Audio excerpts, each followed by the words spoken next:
The white working class turned against the Democrat Party in a historic fashion during this election. The numbers are stunning.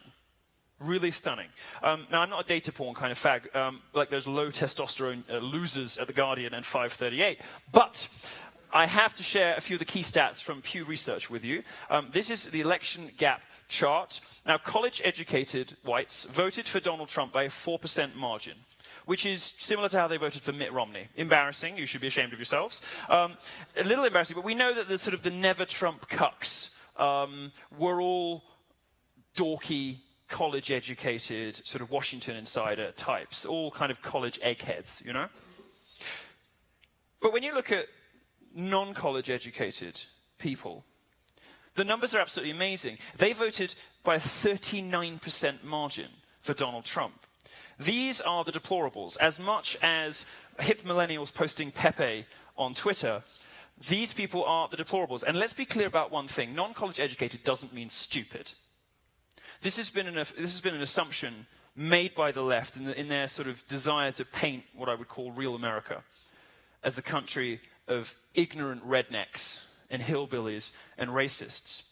This obviously is not the case. It's ridiculous. Some of the smartest and most successful people in history, in any field, have been college dropouts and people who never went in the first place. What being a non-college educated person means is that you were smart enough not to pay $40,000 a year to be lectured to about microaggressions, which is pretty much all it means these days. These people who did not attend college, well, put it this way, a lot of the crew on my tour, for instance, most of my employees did not go to college or dropped out of college. They are smarter, like I am smarter, than 90% of the people in this room. No offense.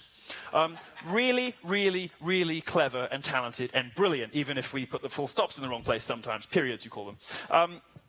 Now, the people that work for me are already more successful, and they already have more enjoyable jobs and more political and cultural influence than most of you will ever have. My point is that non-college educated isn't a synonym for dumb redneck or idiot. A good 50% of the most successful people I know don't have a college degree. The split among all voters is just amazing. All college graduates went to Hillary by 9% margin, while all people without degrees went to Trump by 8%. We haven't seen this kind of gap since 1980. There's a huge gulf opening up, and it isn't just the racial divide that the left is desperate to kick off. You know, it wants to split us all up, and we'll talk about that in a minute. But there's a gap opening up in America between people who go to college and people who don't. And my experience of America so far very often has been the people who don't go to college are the people I would much rather spend my time with. The people who do go to college, with the exception of valiant souls like you, braving the elements, Antifa, and the ire of your own professors to come and listen to me.